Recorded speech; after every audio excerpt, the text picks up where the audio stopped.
Can you imagine getting on a bicycle, riding 3,000 miles in 33 days just to have conversations with people? That's what this cyclist did. Stay tuned. Welcome to our podcast, Doing It Right. This podcast reveals authentic stories from successful leaders doing it right. It's about their journey to become a leader, their choices, motivations, and lessons. In essence, how they built successful personal brands. Your host is Valerie Sokolosky, author of 8 leadership books and nationally known as an authority on executive presence and personal branding. Let's get started. Here's Valerie. Okay, in just a moment, we're going to talk to a cyclist. Now, I'm a cyclist, but I am nothing like this man. I want to first thank our new sponsor, TaylorBags.com. Let me tell you a little bit about it. Designed with today's multitasking women in mind, her Cameron tote, this is the one that she just launched, is stylish yet understated. Made from the finest Italian pebble grain leather, this elegant tote features multiple interior pockets and hidden compartments thoughtfully designed to hold and secure everyday items such as a wallet, keys, and personal electronics. The Cameron tote is truly fashionable yet functional.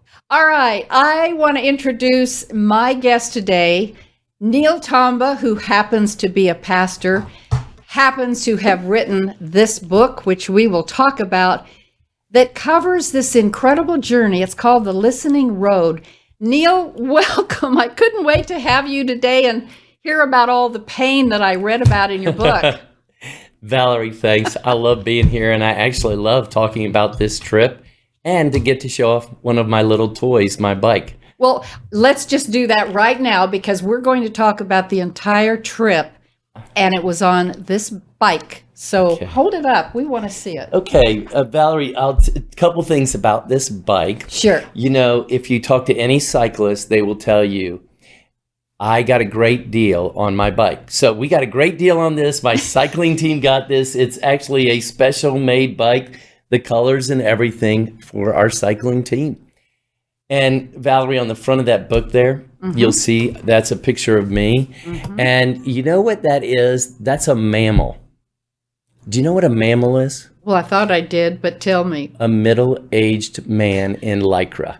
Okay, and so for some people, that's a very scary thought when you come up to them and say, would you like to have a conversation? When you were, all right, now audience, he allowed me to say this, 58 years old. Yes. And on that note, I mean, really, 58, wouldn't this have been a vision or a dream for someone younger? I hate to say that, but. It doesn't hurt my feelings. All right. I actually thought about doing this for 18 years before I actually did it. I was in Colorado one summer, and we were doing our thing. We'd go there as a family. I would do summer camps, and I would ride my bike everywhere. I would hike on mountains, and I would have conversations with people all the time. And one day I thought, I'd like to ride across the country, have conversations with people about things that matter, about their values, their life, and their faith. And I said to my wife, Vila, I'm going to ride across the country one day and you can follow me in our car. And she said, you're weird. You're crazy. I'm not going to follow you. 18 years previous, and we finally did it at 58. Thank you. And when was it? June 2019. So we just beat COVID and everybody wearing masks. Oh, my goodness.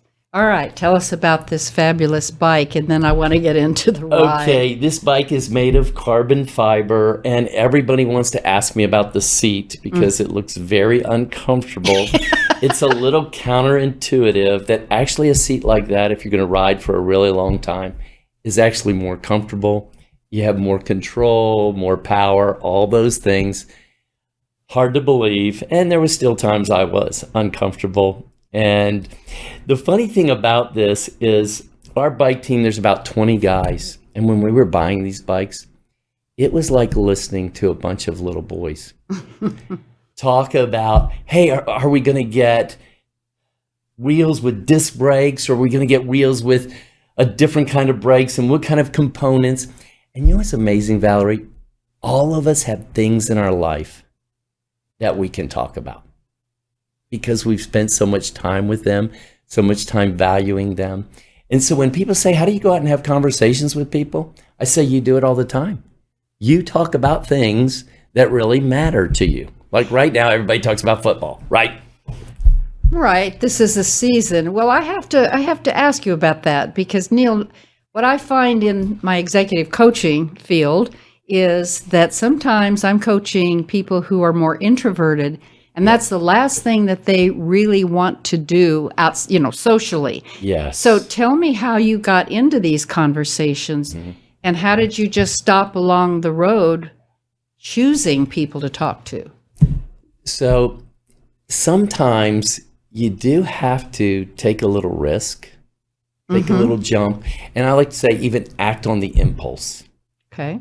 So I'm riding along, and I remember one day we're riding along this highway in the middle of nowhere, and there's these two guys sitting on a front porch of a house that was right next to the highway. And I had this thought, I ought to have a conversation with them. And I rode a little bit, and I just told myself, stop right now, act on the impulse.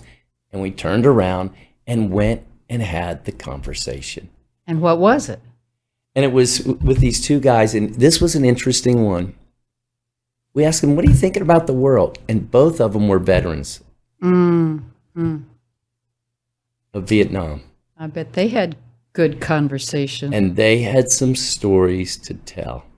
And these are all documented, aren't they, Neil, Yes. in the book for people to read? In this, you said there were, I think, 168 conversations? About 120 conversations we had documented and on film. You know, Valerie, this is just a little challenge right now to me as I'm processing this. That thought, when we say things now, when we speak things now, when we record things now, they're out there. Sometimes for not so good, sometimes for good. And I'm actually really excited because right now we live in this world where people are afraid to talk to people about real things, right? There's so much conflict, so much tension. And one of the things I wanted to do with this bike ride was to help people see, hey, we could have a civil conversation about things that matter, things that are near and dear to our hearts. And I hope that it actually does get out there for people to say, wow, I hadn't thought about it that way. So, hadn't thought about it that way. What was the most surprising conversation that you had? The most surprising conversation. I'm going to lump it into a group of surprising conversations. Over and over again, I would say to somebody, hey, I'm here riding my bike across the country.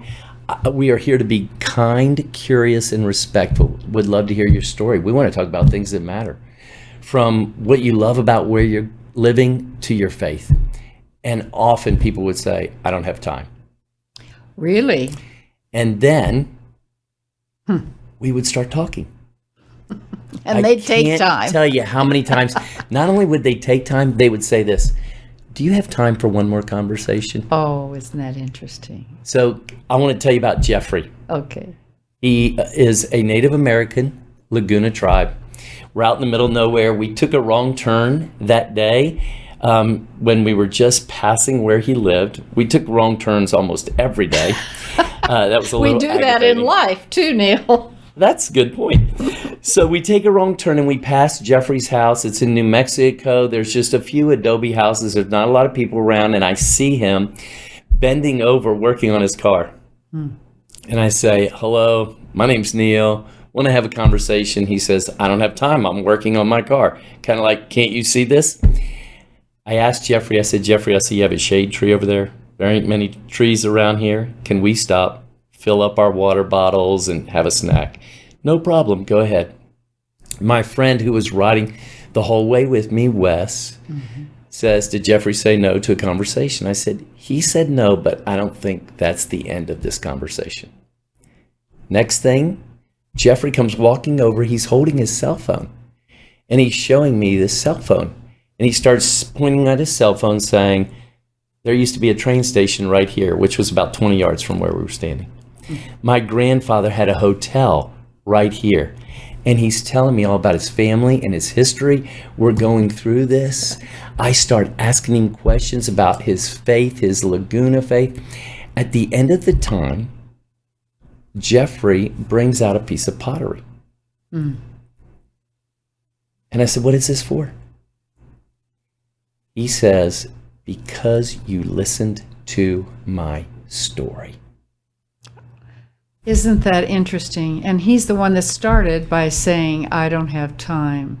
What does that tell you about a lot of people who are hesitant, and you know this as a pastor, hesitant to open up? Are you saying that most people eventually, when you stopped, did open up? They did. What did they want to talk about? Their story. They wanted somebody to listen to their story. And they were afraid, as a lot of us are afraid, right? We are afraid that we're going to get into our story and somebody's going to first disagree with us, because that's what we love to do now. True. They're afraid somebody's going to discount their story in some kind of way. Or they're afraid somebody's going to just listen and be truly uninterested.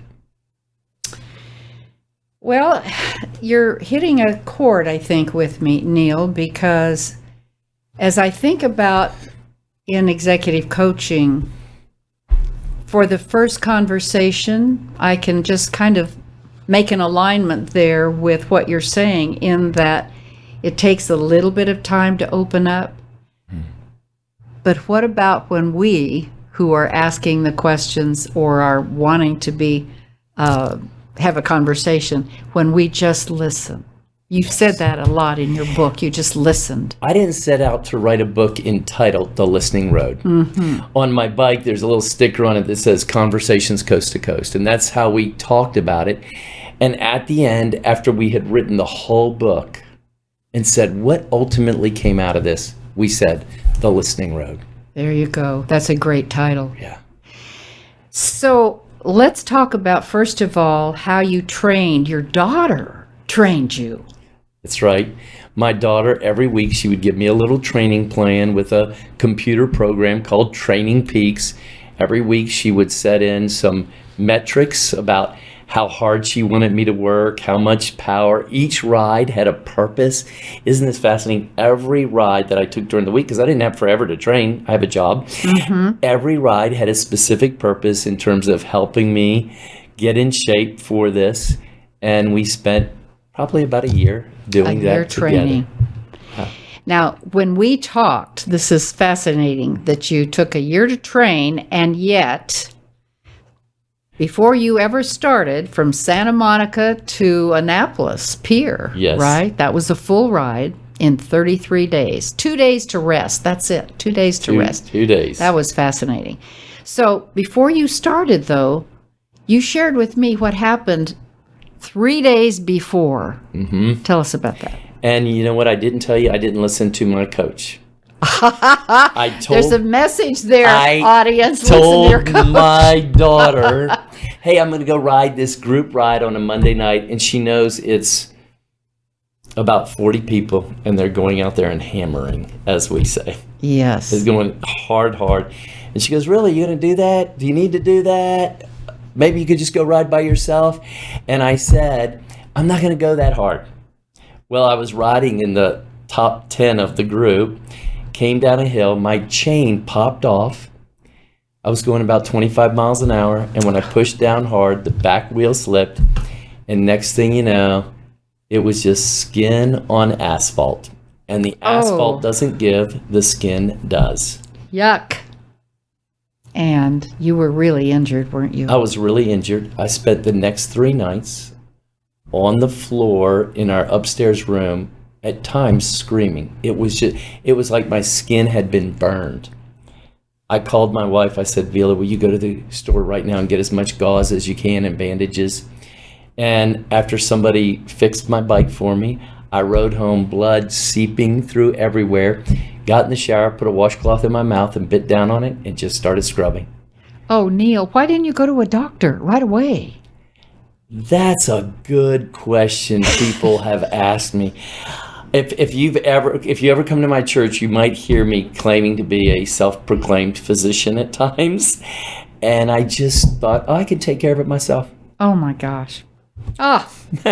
Okay. Well, so taking this to the ride itself, because I do read the books that my guests write. I can see you have it marked up. I did. And audience, what I'll tell you is, particularly if you're a cyclist, and even if you're not, it's fascinating because he's telling the story moment by moment. And in those moment by moments, you're describing the physicality of it. Yeah. Just without getting into a lot of gory details, but physically, what was the hardest part for you and Wes? And I think a woman wrote Caroline. Caroline. What was the hardest part physically? This was something I hadn't counted on. So we would have 3 meals a day, a team of 10 people. So we're having to stop and start, and then having conversations, stopping and starting. And, you've already made sure everybody knew that I didn't do this at a super young age, that I was 58. And stopping and starting was incredibly difficult. Mm-hmm. Just getting started again, it just felt like, whoa, I got to get the oil moving. And, Valerie, we didn't talk about this, but right now, I just had this conversation before coming over here. COVID has interrupted the world for churches, businesses, and leaders are facing this. I have to restart some things. And we had this incredible vision we were working on at our church, incredible momentum. And I told 2 people, I said, just this week, I'm actually grieving all that was happening great right before COVID hit, and the struggle to get some of those things going again. That's a good leadership point too. And let me get to leadership as a pastor. As a pastor, leader, what's it like? What's it like to be a pastor? I've never asked a pastor that, so tell me. It's like being a leader where I've heard many leaders in all kinds of walks of business say, it's lonely at the top. I bet. And sometimes as a pastor, it's hard to know, who can I really say, wow, I struggled with the elder meeting last night. I struggled with the person who came and said, I like mask or I don't like mask.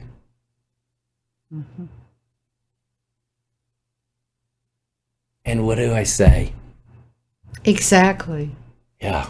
What do you do in times, seriously, all leaders face this, in times when you really don't know exactly what to say? That's right. What do you do?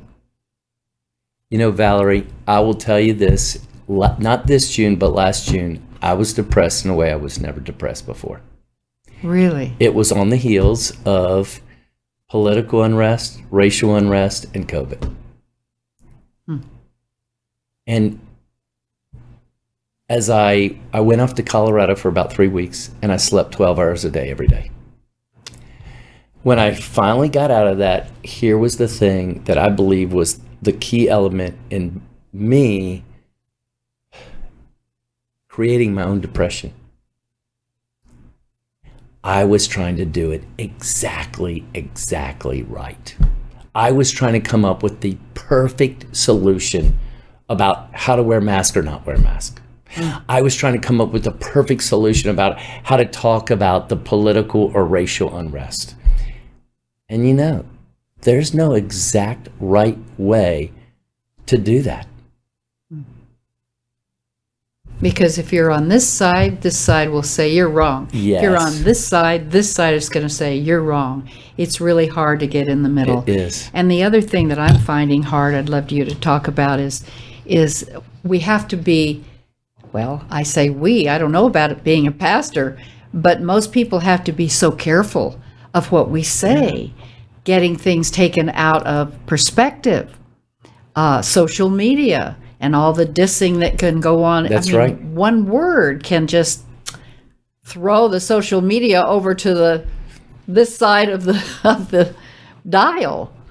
I'm not going to tell you the word, so don't ask me. But I was in a sermon the other day, I said a word, and I thought, that word is going to set some people off. So here I am in a sermon thinking about that. So, Valerie, as a pastor, as a leader, I want to say this. We all need more help than we think we do. So you get in that lonely space, partly because you're not reaching out for help. And what I love about you, you're a coach, and I have made it a point to have coaching in multiple areas of my life for years. Good. As a leader of an organization, I've done some coaching that looks at competence and character. Cycling. I've had multiple different coaches, including my daughter, whether I'm cycling or running or doing triathlons. I've had coaching for speaking every week. As a pastor Twice a week. who gets up at the platform every week. And I've been preaching for 25 years. And every week still. And that says a lot about your integrity. How so? What do you mean by that? Well, because if you just felt like you could, I'll speak for the speakers industry because I started my career as a professional speaker. Okay. And I remember hearing other speakers who had the same speech time after time after time. And then they lose their edge. I think if you just felt comfortable just to get up every single time without a little effort, would you be authentic? That's what this show's about, Wow. authenticity. You know, Valerie, that's one of the unique things about a pastor. If you're staying home in your congregation, you're doing a new speech, if you want to call it that, Yep. every week. Is that hard? That is hard. How do you do it? I have a very, very disciplined structure around speaking.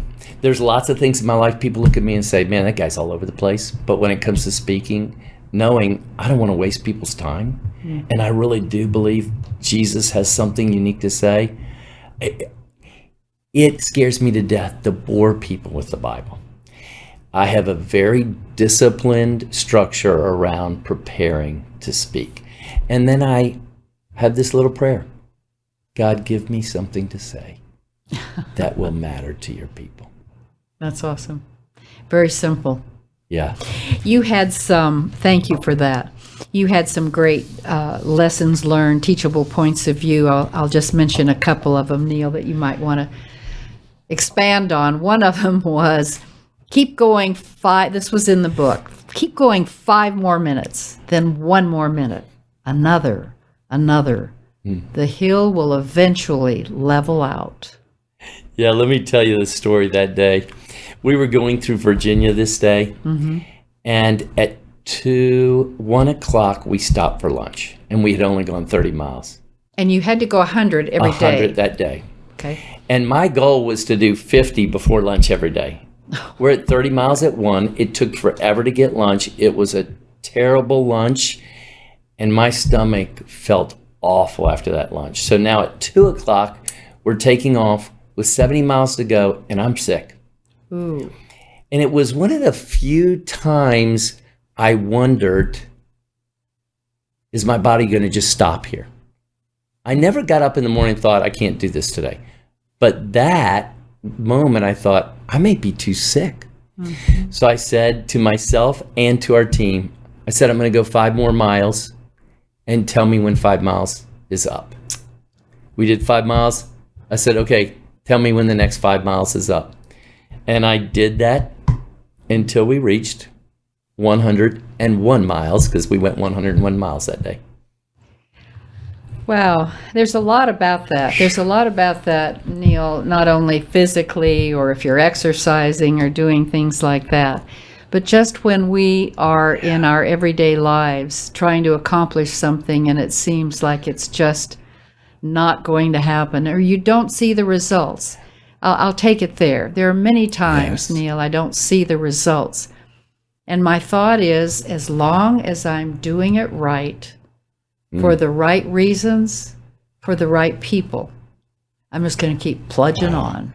What else can you ask? And I'm going to hang on to what you said. The hill will eventually level out. Let me get to another one that has so much to do with leadership.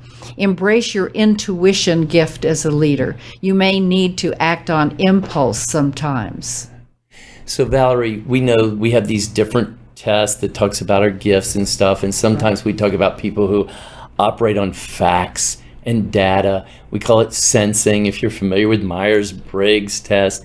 And then you have these intuition people that can sometimes really drive people crazy.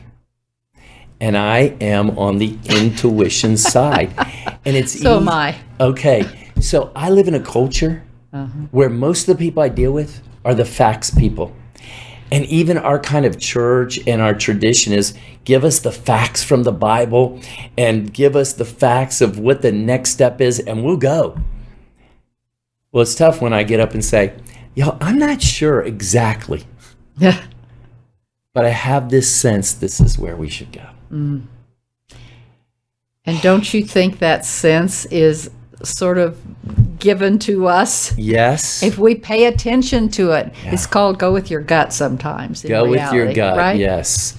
And so I sit in front of a group of leaders, elders, who their gifting is facts and managing risk. And I say, guys, I'm going to ride my bike across the country. Tell us why. Tell us all the benefits. And I'm actually not great at always doing that. And so for the next hour, you know what they tell me? What? All the risk, everything that could go wrong. And I'm kind of sitting there. I wanted somebody to say, hey, great idea. You're going to do awesome. And you know what I love about those people? And here's what I love about those people. They tend to see what's not going to work or what could happen first, which for people like, I'll say you and I think we're coming from the same place on this, it causes us to pause. Yes. And in leadership, we sometimes have to pause, Neil. And they're bringing their gift. Yes, exactly. They're going to help us avoid some errors. Absolutely, they do. They have. And you know, another one is, I appreciated this in our conversation ahead of time when you said, sometimes you catch a vision when your mind shifts from what's play to maybe it's a vision. And that related to the bicycle, right? Yeah. Is play, but you made it a mission. This is about getting in touch with your passions, right? And that I believe God is using our whole story to launch us into something unique, special. I like to call it our divine platform. So when I was a little boy, my dad, he knew how to work. He came from an immigrant family, and he knew the importance and value of work. So there was one word around our house that was important, the word work. The word play was kind of a 4-letter word. And I had a passion to go out, be outside, ride my bike. So as an adult, a 58-year adult, I'm thinking, oh man, should I really ride my bike across the country? That sounds like play. Right. That doesn't sound like work. But God used that passion to be outside that I've always had, that passion to go ride a bike or run, just use my physical body that I've always had. He actually used that to launch a vision. So see, we never know. Yeah. We just never know. But you said so eloquently, you found a passion that worked for you. Sometimes it's not easy when you have a passion and you can't figure out how that plays in leadership. Can you think of any example, Neil, of normal person, not a cyclist that's going 3,300 miles, who has a passion for... I got one. Oh, good. What? Thinking about a good friend of mine. He grew up and his family was really poor. And he tells the story of what he had to wear to school. And now he has actually been very successful. and he has a lot of wealth. And there is this passion in him to be generous and to help other people's dreams come true. So out of his story and this passion to be generous, I'm not going to tell his stories, but I know, because sometimes he'll ask me, hey, Neil, I want to give to something like this. Today I sent him an email. Hey, here's something that some people, my wife and I know, and he will grab some of them. He won't grab others, but it is mind-boggling the amount of money he's given away to individuals. He likes giving to individuals, and he's making an impact. Well, sometimes people who have a lot of wealth have that heart. Yeah. Sometimes they don't, but that's another story, isn't it? You know, I always love to ask a couple of questions that are kind of off the radar for you, Neil, but I'm curious what rubs you the wrong way. Wow, what rubs me the wrong way?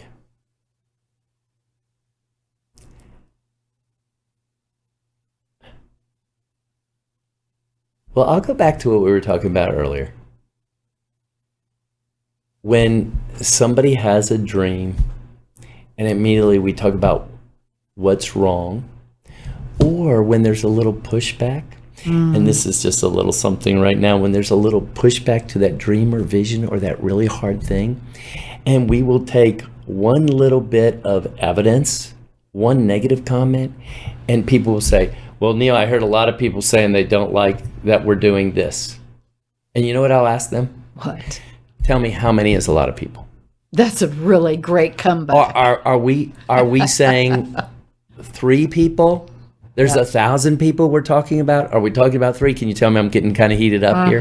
It really drives me crazy that we do that to each other. Now, I want to hear their concerns, but let's not build a case of a lot of people don't like it when we're talking about 4 people or 3 people or whatever. That's great. You have an incredible story for so many reasons. Leadership 105, health 1010.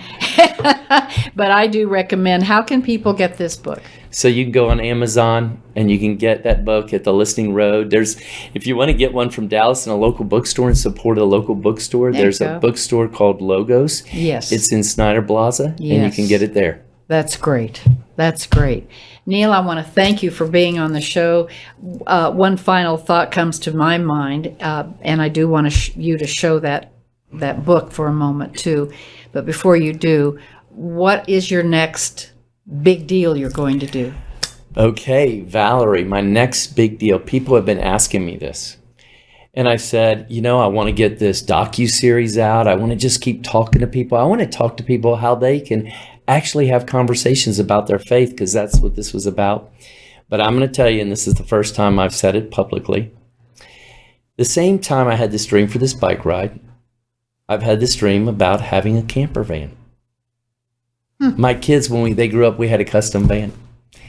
And to continue to travel around the country and do my biking and having conversations with people. And it's possible this spring I may get my hands on one. Well, there you go. And I'm going to put on the side of it, the Listening Road. So when you see my van and you say, hey, what's that about? I'd say, I rode my bike across the country to have conversations with people about their life, about faith. And I'm just continuing that. I'd like to hear your story. That's great. Well, stay tuned. You may find him talking to you. That's great, Neil. Thank you so much for being on the show. Thank you, Valerie. I wish you all God's blessings. It's great. Awesome.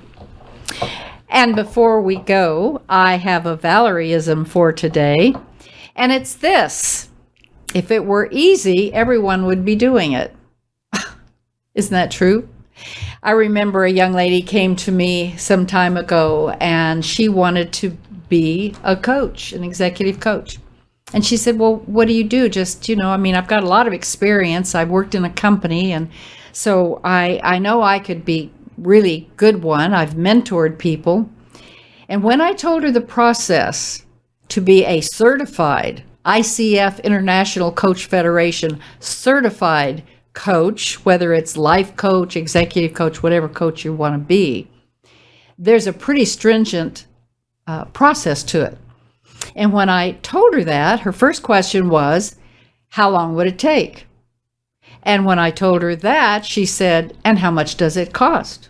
And when I told her that, she just looked at me like deer in headlights. But that's the truth. Anything we do, if it's worthwhile, it's going to take a lot of effort. So never give up. That's my Valorism for today. And don't forget, I've got 2 books, Monday Morning Leadership for Women, and yes, Doing It Right, only it's called Do It Right in book form. They are on Amazon. And listen, audience, you now know from the many years that I've been doing this podcast that my passion is as an executive coach.